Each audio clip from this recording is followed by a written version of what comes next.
Hello everyone, welcome to my channel.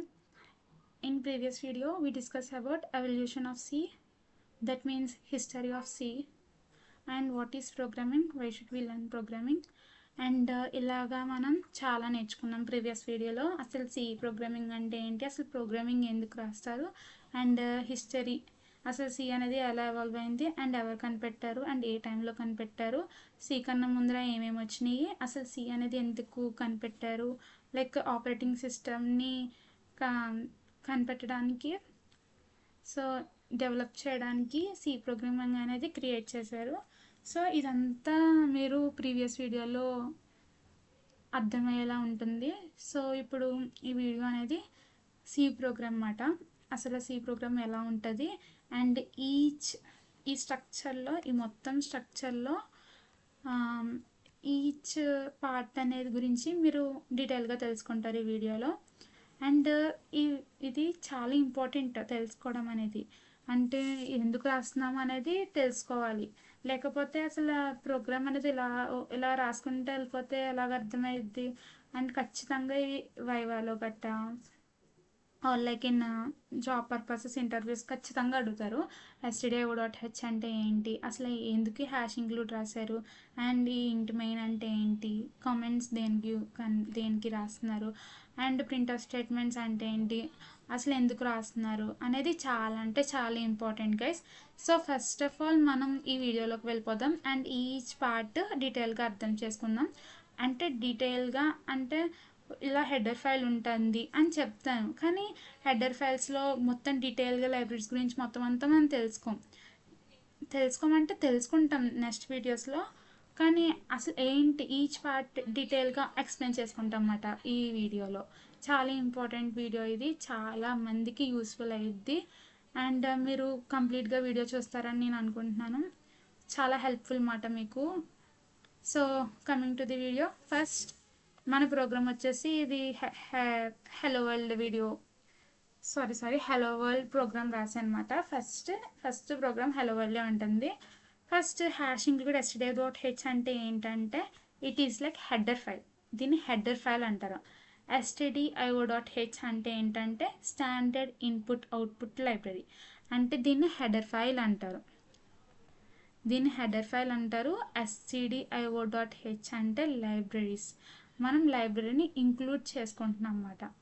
So this is the main function and this is the comment and this is the statement, these are the statements, these two are the statements, these are the comment and this is the print statement and return 0. మీరు సక్సెస్ఫుల్గా program execute అయితే, run అయితే, hello world and print అయితే then we get return 0. So return 0 అంటే execution అనేది stop అయిపోద్ది అన్నమాట ర్యామ్లో, అండ్ అవుట్పుట్ అనేది జనరేట్ అయిపోద్ది. This is the process guys. First మనం డీటెయిల్గా నేర్చుకుందాం each part. First hash include stdio.h అంటే హెడర్ ఫైల్, stdio.h అంటే లైబ్రరీ అని తెలుసుకున్నాం. ఇప్పుడు నెక్స్ట్ వచ్చేసి ఫ్లో చార్ట్. ప్రోగ్రామ్ అనేది స్టార్ట్ అయ్యిద్ది అంటే మనం రన్ చేస్తాం, దట్ మీన్స్ మన ప్రోగ్రామ్ అనేది రాస్తాం.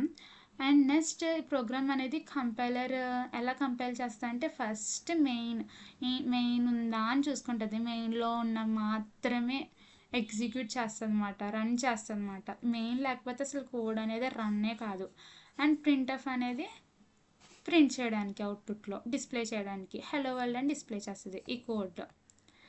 సో నెక్స్ట్ ఇది సక్సెస్ఫుల్గా ఎగ్జిక్యూట్ అయ్యి అవుట్పుట్ వస్తే రిటర్న్ 0 అన్నమాట. అప్పుడు ప్రోగ్రామ్ సక్సెస్ఫుల్లీ ఎండ్స్ అన్నమాట. సో ఫస్ట్ వచ్చేసి హెడర్ ఫైల్ అంటే హ్యాష్ ఇంక్లూడ్, అసలు ఏమేమి ఇంక్లూడ్ చేస్తున్నాం దాన్ని హెడర్ ఫైల్ అంటారు. ఇప్పుడు నెక్స్ట్ వచ్చేసి ఇప్పుడు లైబ్రరీ ఏంటి, హెడర్ ఫైల్లో మనం లైబ్రరీని ఇంక్లూడ్ చేసుకున్నాం. లైబ్రరీ అంటే ఏంటో మనం తెలుసుకోవాలి. ఫస్ట్ ఆఫ్ ఆల్ లైబ్రరీ అంటే ఏంటంటే బుక్స్, రైట్. లైబ్రరీలో మనకి చాలా బుక్స్ ఉంటాయి. లైబ్రరీలో చాలా బుక్స్ని ఫంక్షన్స్ అంటారన్నమాట, ఈజీగా అండర్స్టాండబుల్ వేలో చెప్పాలంటే.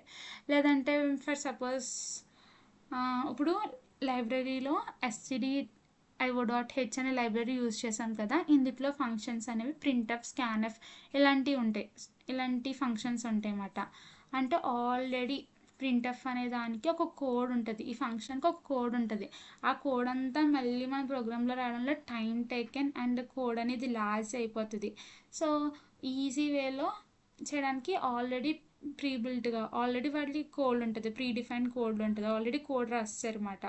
ఆ కోడ్ రాస్తారు. సో మళ్ళీ మనం కోడ్ అంతా రాయనక్కర్లేదు, జస్ట్ ఈ ప్రింట్ఎఫ్ ఫంక్షన్ యూజ్ చేస్తే సరిపోతుంది అనమాట.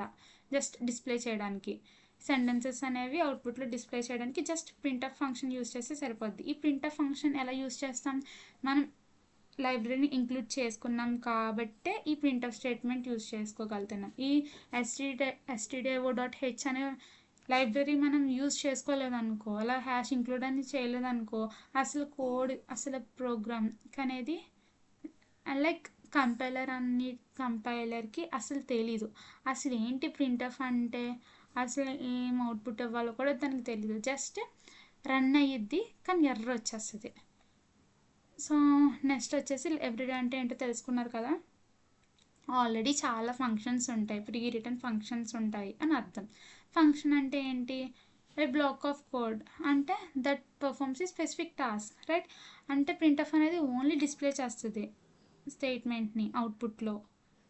అలాగా ఈ ప్రింట్ఎఫ్కి ఒక కోడ్ ఉంటుంది, ఈ స్పెసిఫిక్ టాస్క్ పర్ఫామ్ చేయడానికి ఒక కోడ్ ఉంటుంది. ఆల్రెడీ ఆ కోడ్ రాసేస్తారు, ఫస్టే రాస్తారు అనమాట. Pre defined code already developers స్టార్టింగ్లోనే ఆల్రెడీ రాస్తారు. So this is what function means.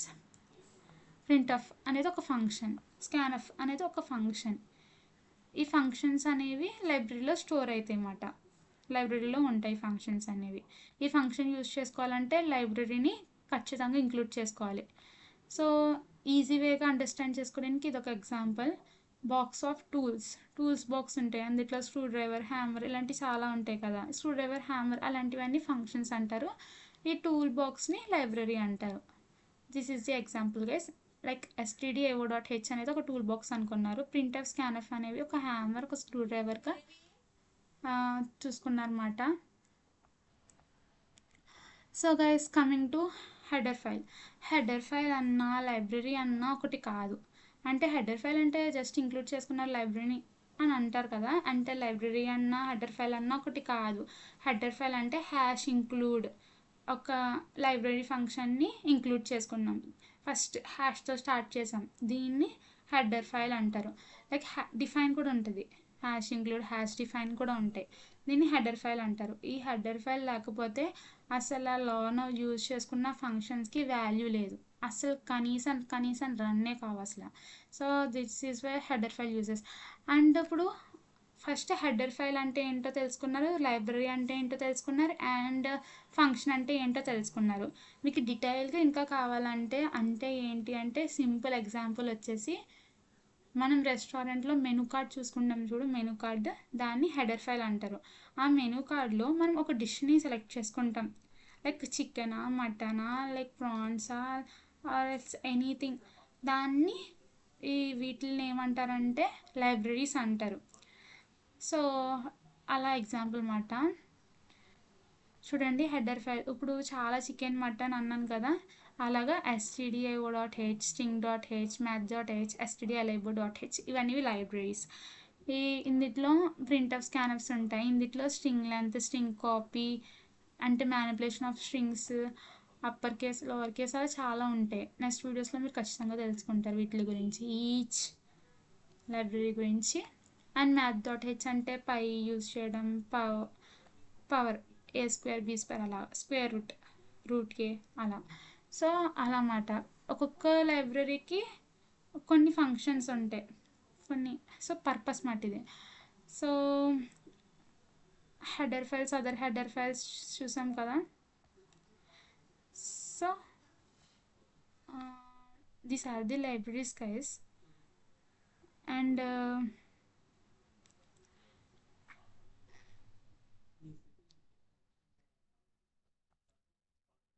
Main function, అసలు మెయిన్ ఫంక్షన్ లేకపోతే అసలు కోడ్ అనేది రన్నే కాదు, ప్రోగ్రామ్ అనేది రన్నే కాదు. అండ్ ఇప్పుడు మెయిన్ ఫంక్షన్లో ఉన్నవి మాత్రమే రన్ అయితే మెయిన్ అనేది లేకపోతే అసలు రన్నే కాదు. ఇప్పుడు హ్యాష్ ఇంక్లూడ్ లేకపోయినా రన్ అయ్యిద్ది మెయిన్ ఫంక్షన్ చూసుకొని, కానీ ప్రింట్ ఆఫ్ అంటే ఏంటో తెలియక అక్కడ స్టాప్ అయిపోద్ది ఎగ్జిక్యూషన్ అనేది, ఎర్రర్ వచ్చేస్తుంది. సో మెయిన్ ఫంక్షన్, ఈ మెయిన్ చూసే మాత్రమే కోడ్ అనేది రన్ అవుతుంది. It's very important. సో ఇది మాట మెయిన్ ఫంక్షన్ యొక్క పర్పస్. ఇది మీరు ఒక్కసారి చదవండి, అర్థమైద్ది మీకు. The main function is the starting point of every C program. We know that. When you run a C program, the operating system loads the program. It first looks up the main function, execute starts from there. Okay. So, and next వచ్చేసి మనకు తెలుసు కదా, ఈ programme అనేది ఎక్కడ run అయ్యిద్ది? In main memory or RAM. So అందుట్లో execute అయ్యిద్ది.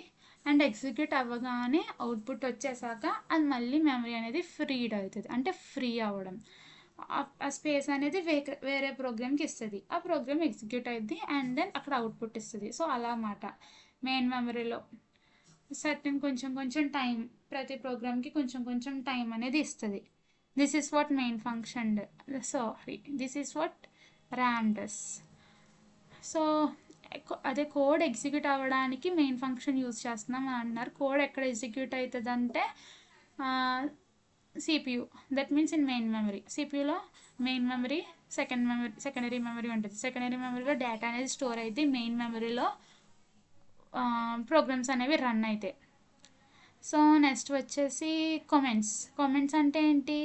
ప్రోగ్రామర్ అనేవాళ్ళు అర్థం చేసుకోవడానికి వాట్ ఈస్ వాట్ అని, అంటే ఈ ప్రోగ్రామ్ దేనికి రాస్తున్నారు, అసలు ఏంటి అని జస్ట్ తెలుసుకుంటున్నారు. కానీ మనకి ప్రోగ్రామ్ రన్ చేసేసాక అవుట్పుట్లోకి ఏమీ రాదు. అసలు కంపైలర్ అనేది కామెంట్స్ని అసలు పట్టించుకోదు. ఓన్లీ ప్రోగ్రామర్కి అండర్స్టాండబుల్గా అసలు ఈ కోడ్ అనేది, ఈ బ్లాక్ ఆఫ్ కోడ్ అనేది ఏంటిది, ఇది రన్ చేస్తే ఏమొస్తుంది, ఈ ప్రోగ్రామ్ యొక్క లైక్ అంటే ఏంటి. ఇట్స్ లైక్ నేపథ్యం అంటారు కదా తెలుగులో. నేపథ్యం అంటే మెయిన్ పర్పస్, మెయిన్ గోల్ అని వాళ్ళు ప్రోగ్రామ్ రాసిన వాళ్ళు డాక్యుమెంటేషన్ కోసం రాస్తారన్నమాట. దిస్ ఈజ్ వాట్ అని. సో ఒక సింగిల్ సెంటెన్సెస్కి అయితే, సింగిల్ లైన్ స్టేట్మెంట్స్కి అయితే కామెంట్స్ అనేది ఎలా పెడతారు, 2 స్లాషెస్. అదర్వైజ్ మల్టిపుల్ లైన్స్ కామెంట్స్కి అయితే హ్యాష్ స్టార్ ఇలా పెడతారు. You can observe here. So next వచ్చేసి చూడండి, ఇవి it can be useful to you. And statements, next topic is statements. Print of hello world. And ఇప్పుడు స్టేట్మెంట్స్ అంటే ఏంటంటే సెమీకోలన్ ఉంటేనే కోడ్ అనేది రన్ అయ్యిద్ది. ఈ స్టేట్మెంట్ అనేది రన్ అయ్యిద్ది. లేదంటే ఈ సెమీకోలన్ లేకపోతే అసలు కోడ్ అనేది ఎర్రర్ వచ్చేస్తుంది, అసలు రన్ అవ్వదు. నెక్స్ట్ స్టేట్మెంట్కి వెళ్ళదు, ఆ స్టేట్మెంట్ కూడా రన్ అవ్వదు, ఎగ్జిక్యూట్ అవ్వదు. So this is what statements means. అంటే మీకు నేను కోడ్ ఎక్స్ప్లెయిన్ చేయట్లేదు. లైక్ ఇక్కడ ఇంట్ అంటే ఏంటి, ఇంట్ అంటే ఏంటి అని ఏం ఎక్స్ప్లెయిన్ చేయట్లేదు. Just normal basics. స్టేట్మెంట్స్ అంటే ఏంటి, హెడర్ ఫైల్ అంటే ఏంటి, లైబ్రరీ అంటే ఏంటి, ఫంక్షన్ అంటే ఏంటి, మినిమం బేసిక్స్. సో ఇది మీకు చాలా ఇంపార్టెంట్. ఖచ్చితంగా వైవాలో అడుగుతారు. నన్ను అడిగారు, మా ఫ్రెండ్స్ని కూడా అడిగారు. మా ఫ్రెండ్ అయితే ఒక లైబ్రరీ అంటే ఏంటి అంటే ఇన్ పైథాన్లో tell me what is library అంటే, లైబ్రరీ మీన్స్ బుక్స్ సార్ అని అంది. ఓహో బుక్సా అని అన్నారు. సో బుక్స్ కాదు కదా లైబ్రరీ అంటే ఇన్ ప్రోగ్రామింగ్ లాంగ్వేజ్. సో అన్నమాట. సో సిల్లీగా ఆన్సర్ చేసింది, కానీ అలా ఆన్సర్ చేయకూడదు కదా. సో మీకు అర్థమైంది అనుకుంటున్నాను. హెడర్ ఫైల్ అంటే మెనూ కార్డ్ ఎగ్జాంపుల్ కింద తీసుకున్నాము కదా. సో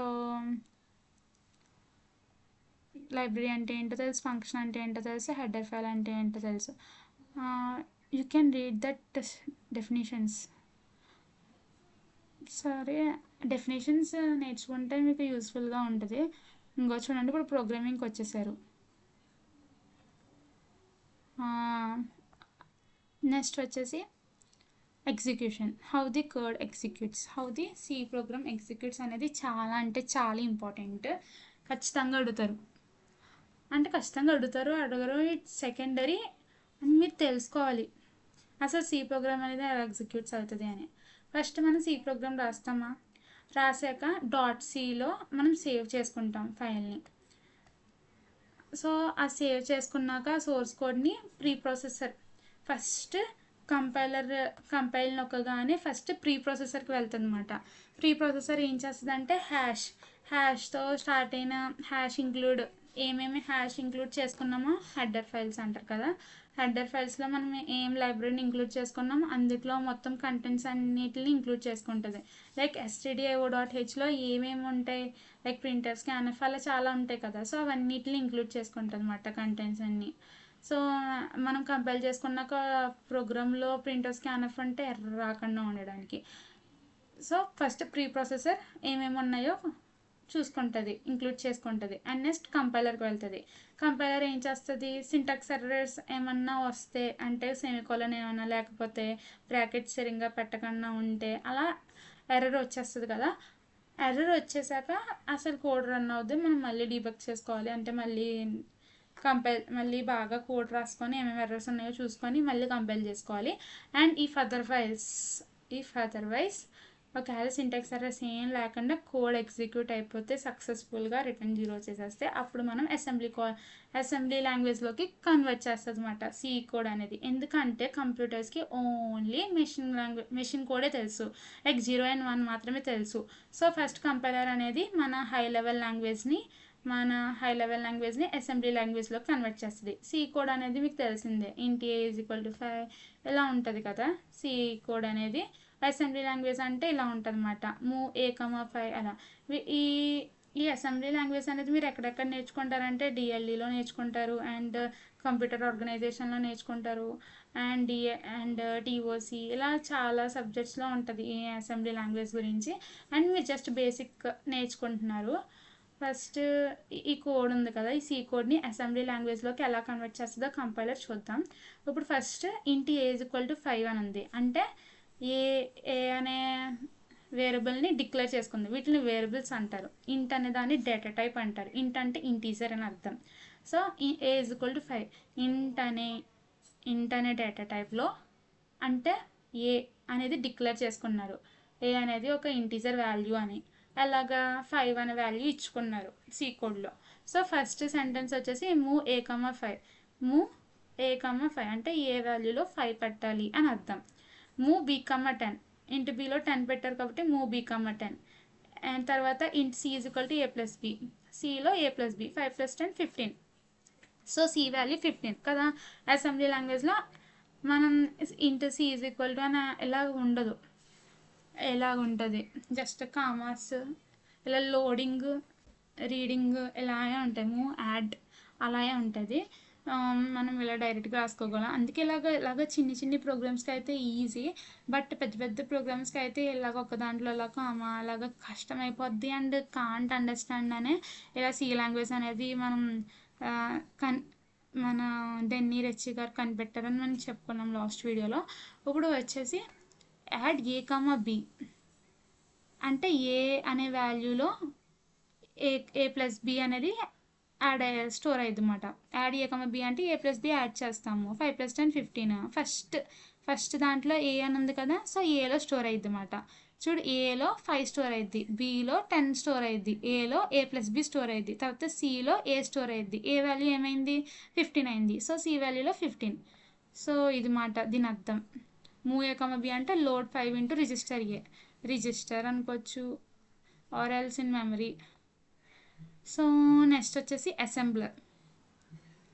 మన అసెంబ్లీ లాంగ్వేజ్ని మెషిన్ కోడ్లో కన్వర్ట్ చేసుకుంటాం. వీ ఆల్ నోనా మెషిన్ కోడ్ అంటే 0 and 1 మాత్రమే అర్థం చేసుకుంటుంది కదా. సో అలా కంప్యూటర్ అనేది 0 and 1 మాత్రమే అర్థం చేసుకుంటుంది కదా. సో అసెంబ్లర్ అనే వాళ్ళు అసెంబ్లీ లాంగ్వేజ్ని మెషిన్ కోడ్లో కన్వర్ట్ చేసుకుంటాం అనమాట. నెక్స్ట్ వచ్చేసి లింకర్. ఇప్పుడు ప్రింట్ఎఫ్ స్కాన్ఎఫ్ స్టేట్మెంట్స్ ఉన్నాయి కదా, అవన్నీ లింక్ చేసుకుంటుంది అన్నమాట లైబ్రరీకి. సో నెక్స్ట్ వచ్చేసి అంటే లింకర్ వల్లే కదా అలా అయింది. అండ్ నెక్స్ట్ వచ్చేసి లోడర్. అదంతా ర్యామ్లో అంటే మెయిన్ మెమరీలో లోడ్ అయ్యిద్ది అన్నమాట. అంటే ప్రోగ్రామ్ అనేది మెయిన్ మెమరీలో మాత్రమే ఎగ్జిక్యూట్ అయ్యిద్ది కాబట్టి. అండ్ నెక్స్ట్ వచ్చేసి ఎగ్జిక్యూషన్. ఈ కోడ్ అంతా స్టోర్ అయ్యాక ఖచ్చితంగా మెయిన్ మెమరీలో ఎగ్జిక్యూషన్ అయ్యింది కాబట్టి ఎగ్జిక్యూట్ అయింది. సిపియూ అనేది ఎగ్జిక్యూట్ చేస్తుంది మెయిన్ మెమరీలో. CPU contents main memory and secondary memory. Main మెమరీలో ఎగ్జిక్యూషన్ అయితే సెకండరీ మెమరీలో డేటా అనేది స్టోర్ అయ్యింది. లైక్ హార్డ్ డిస్క్ అంటే సెకండరీ మెమరీని హార్డ్ డిస్క్ అంటారు. డేటా అనేది అందుట్లో ఇక్కడ స్టోర్ అయ్యిద్ది. So this is what process case. ఇంకో మీకు ఇదంతా ఒక ఫ్లో చార్ట్లో ఉంది. ప్రోగ్రామ్, ప్రీ ప్రాసెసర్, ఆ తర్వాత కంపైలర్కి వెళ్తుంది. ఆ నెక్స్ట్ స్టెప్లో అసెంబ్లర్ అండ్ నెక్స్ట్ లింకర్, ఆ తర్వాత ఎగ్జిక్యూటబుల్ ఫైల్. చాలా ఇంపార్టెంట్, ఎగ్జామ్స్లో కూడా వస్తుంది ఇది. And next topic is applications of C programming. Applications, అసలు సి ప్రోగ్రామింగ్ అనేది ఎక్కడెక్కడ యూజ్ చేస్తారు? వీ ఆల్ నోనా, ఆపరేటింగ్ సిస్టమ్స్, యూనిక్స్, లైనక్స్, ఇవన్నీ సి ప్రోగ్రామింగ్ యూజ్ చేసే కనిపెట్టారు. లాస్ట్ వీడియోలో తెలుసుకున్నాం కదా, యూనిక్స్ అనేది ఆపరేటింగ్ సిస్టమ్ని అసెంబ్లీ లాంగ్వేజ్లో రాశారు. అసెంబ్లీ లాంగ్వేజ్ కష్టమైపోతుందనే కదా సి ప్రోగ్రామింగ్ కనిపెట్టారు. సో సి ప్రోగ్రామింగ్ అనేది ఆపరేటింగ్ సిస్టమ్స్ కనిపెట్టారు. లైక్ సి ప్రోగ్రామింగ్ లాంగ్వేజ్ అనేది యూజ్ చేశారు ఆపరేటింగ్ సిస్టమ్స్లో, ప్రోగ్రామ్స్ రాశారు. సో ఎంబెడెడ్ సిస్టమ్స్లో కూడా సి ప్రోగ్రామింగ్ రాసే కనిపెట్టారు. లైక్ స్మార్ట్ టీవీస్, ఇవన్నీ washing machines, microwave ovens, system సాఫ్ట్వేర్స్లో and database systems, MySQL, so Oracle database, ఇలా గేమ్స్లో and routers, networks, HTTP protocols, ఇవన్నిటిని వెబ్ సర్వర్స్ ఉంటాయి కదా, ఇవన్నీ కూడా సి ప్రోగ్రామింగ్ యూజ్ చేసే కనిపెట్టారు. ఇవన్నీ smart phones, smart home devices, smart watches, sensors, ఈ అన్నిటికి ఏ ప్రోగ్రామ్ రాశారంటే సి ప్రోగ్రామింగ్ యూజ్ చేసి. లైక్ స్మార్ట్ వాచెస్ జావాతో కూడా రాయొచ్చు అండ్ సి ప్రోగ్రామింగ్తో కూడా రాయొచ్చు. అంటే ఇప్పుడు మనం ఫస్ట్ వీడియోలో తెలుసుకున్నాం కదా, ఇప్పుడు మనం ఫర్ సపోజ్ మనం క్యాలిక్యులేటర్స్ యూజ్ చేసామనుకో, మనం ఇలాగ 2+5 అంటే 7 వచ్చింది కదా. సో వీటికి ప్రోగ్రామ్ రాయాలి. ఇది క్యాలిక్యులేటర్ రన్ అవ్వాలంటే మనం రాసిన దానికి వెనకాల రన్ అయ్యిద్ది అండ్ పైన వాల్యూ డిస్ప్లే అయ్యిద్ది. సో వెనకాల దాన్ని ప్రోగ్రామ్ అంటారు. డెవలపర్స్ అనేవాళ్ళు ఇలా చేస్తే ఇలా రావాలి అని ప్రోగ్రామర్స్ అనేవాళ్ళు ప్రోగ్రామ్ రాస్తారు. ఆ ప్రోగ్రామ్ వీటికి కూడా ఇండస్ట్రియల్ రోబోట్స్కి వీటికి కూడా ప్రోగ్రామ్ రాస్తారు వెనకాల డెవలపర్స్ అనేవాళ్ళు. ఆ ప్రోగ్రామ్ సి ప్రోగ్రామింగ్తో కూడా రాస్తారు. ఇవి అప్లికేషన్స్ అని చెప్తున్నారు. ఈ యూనివర్సిటీ ఎగ్జామ్స్లో 8 మార్క్స్ కట్ అడుగుతారు. And thank you guys, this is the video. మీరు ఈ వీడియోలో అన్నీ అర్థం చేసుకున్నారు అని అనుకుంటున్నాను. Thank you.